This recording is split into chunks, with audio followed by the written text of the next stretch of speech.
بچه‌ها من امروز میخواهم بهترین انیمه از نظر من 1 تا 10 را بگم. رتبه دهم به نظرم بلولاک خیلی انیمه خفنیه.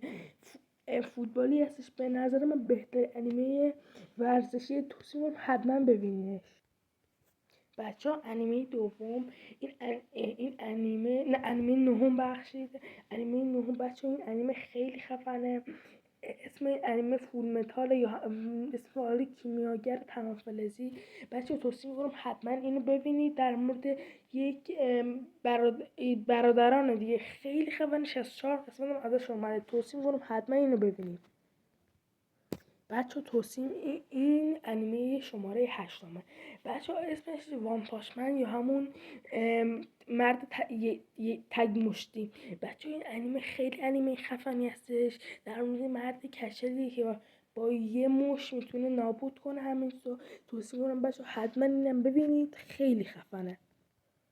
بچه رتبه 7 انیمه اسمش جوجوتسو کایسن یا همون نبرد جادویی. بچه این خیلی انیمه خفنیه، در مورد پسری است که در مورد شیطانی است که انگشتش در سراسر جهان پخش شده و این پسره میخواد بره. توصیه میکنم حتما این انیمه رو ببینیم. بریم انیمه بعدی. بچه ها انیمه شماره 6 میرسه به وینبرگر. بچه این انیمه به معادل فارسیش میشه بادشکن. بچه این انیمه خیلی خفنه، مدرسه ای هستش. توصیه میکنم حتما ببینید، اسپویلش نمیکنم. بریم انیمه شماره بعدی. بچه ها میرسیم به رتبه 5 بلک کلوور یا همون شبدر سیاه. بچه ها این انیمه خیلی خفنه، 180 قسمت ازش اومده. در مورد پسری است که جادو نداره و میخواد پادشاه جادوگر شود. بچه این انیمه خیلی خفنه، توصیه میکنم ببینید. بچه ها به نظر من بلک کلوور و سولو لولینگ همون سولو لولینگ دوتاشون یکیه. رتبه 5 من بهشون میدم، خیلی خفنه. سولو لولینگ هم توصیه میکنم حتما سولو لولینگ رو ببینید. بریم سراغ انیمه بعدی. بچه ها میرسیم به شماره 4 اتک آن تایتان. فکر کنم بعضی اون رتبه اول بزنم ولی به نظر من رتبه 4 بچه این انیمه خیلی خفنه، در مورد تایتان هاست. 64 68 قسمت 4 قسمت ازش اومده.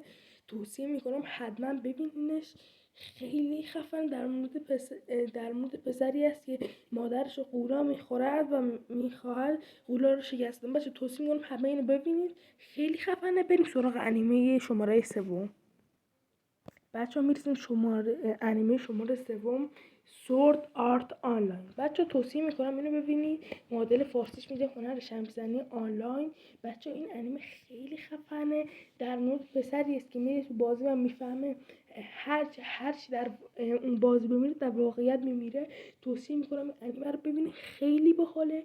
من به نظرم خیلی انیمه خفنیه. شمشیرزنی 4 فصل هم ازش اومده. بچه توصیه میکنم حتما ببینید. فصل 5 هم داره میاد، 2025 میاد، 2025 هست ولی میاد. بریم سراغ انیمه شماره 2. بچه ها این انیمه خیلی بچه ها میریم سراغ انیمه شماره 2. بچه ها این انیمه اسمش ناروتوه. بچه ها خیلی انیمه خفنیه، اصلا بهترین انیمه است. توصیه میکنم حتما ببینیدش. در مورد پسری است که مام باباش از اول میمیرن.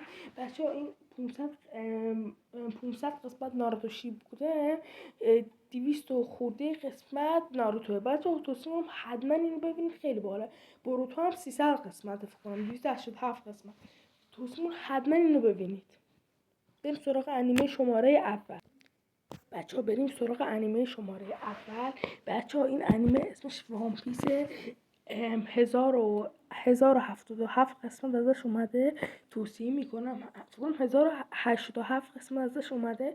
توصیه میکنم حتما این انیمه رو ببینید، ضرر نمیکنید.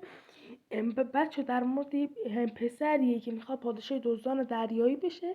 بچه خیلی انیمه خفنیه، توصیه میکنم حتما ببینید. بچه لایک و سابسکرایب فراموش نشه. بدرود.